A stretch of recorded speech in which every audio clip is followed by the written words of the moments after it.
joined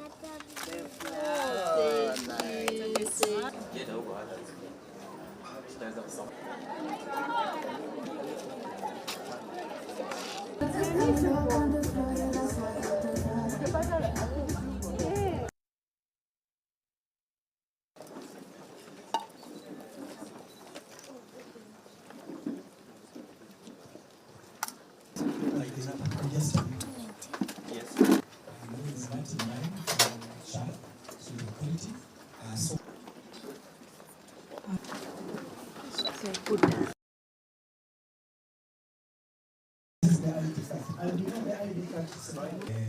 NLB, and my colleagues are able to register. So we registered about yesterday 156, and also like that. These are the top 10 counties. We go down, I think the bottom 5, we can go through that. And this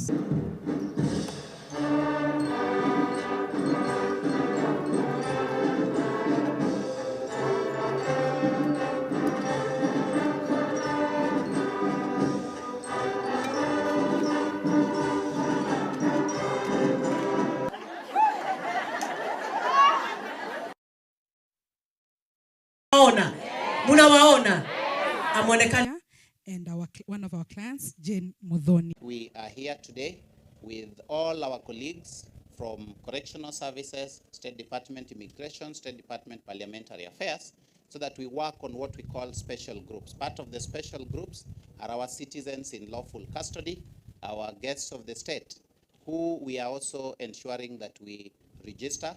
Other special groups include the refugees. Other special groups include orphaned and vulnerable children, perhaps even the children that you have seen in the streets. Other special groups include teenage pregnancies. Because we have also set up a digital health superhighway, which I think you are aware of. This digital health superhighway is based on identification. Everyone who participates in the healthcare system, whether you are a patient, whether you are a professional as a doctor or a nurse, whether it is a drug in that system, whether it is a hospital, everyone and everything must have an identifier. And that is why it is very key for us today to make sure that we give this privilege also to our persons in custody so that they could benefit from the health. We are here today to ensure that the identity of all of us is appreciated, and that's why we are here to launch these identification processes for all our remandees, for all our prisoners, because we would want to maintain our identity as a country and our identity as citizens and our identity as humanity. And that is why all the IDs that may have been lost, any one of us who may not have registered, we are here to do that today. Now, we have engaged ourselves. We shall make sure that we shall do all the facilitation that is there for those who have not acquired the IDs. We are all aware our president waived the charges, and therefore today tunasema kila mtu atapata ID. And for those of us who have received their waiting cards today, Commissioner, I want to assure you that by Monday, they will get their IDs. For us to be able to register with the SHA, the challenge that we are encountering at the moment is lack of inmates having identity cards. And we are glad that the PS immigration is here today. And we were taken through when we first came in, inmates getting the opportunity to get registered for those who do not have IDs, and for those who have lost their IDs, getting their identity cards being replaced. This is a noble position that the government has taken, and by having our PSs here today, tells you so much how important this SHA registration and replacement of IDs is important for the nation, but above all, taking note that even inmates are considered and given priority, just like any other citizen of this country, to enjoy the good health services by our government. We thank His Excellency the President for being mindful of all of us, of all Kenyans, to ensure that we are able to access medical services. Earlier, it was so tough. It was only people who were under payroll that were able to access through NHIF. But now we are talking of SHA.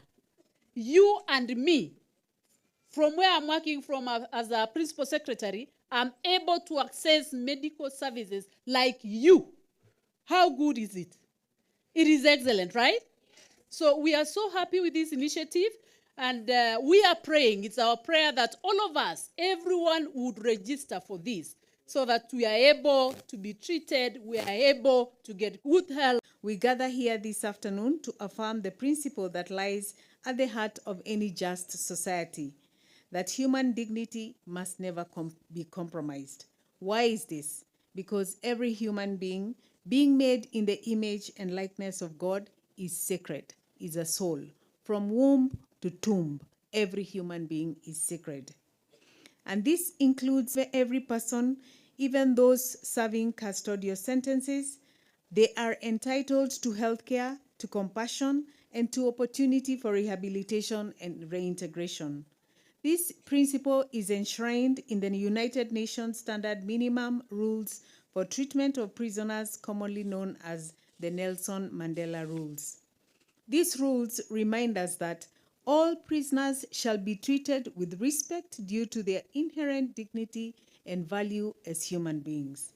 Prisoners should enjoy the same standards of health care that are available to the community.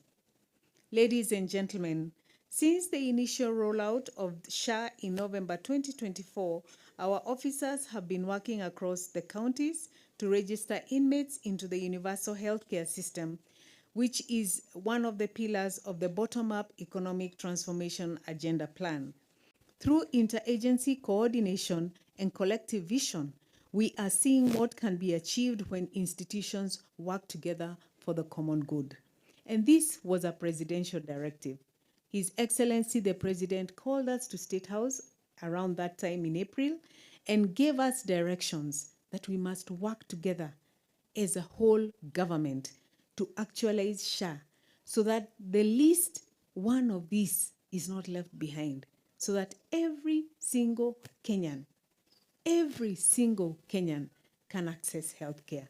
And I wish to say thank you very, very much, Your Excellency.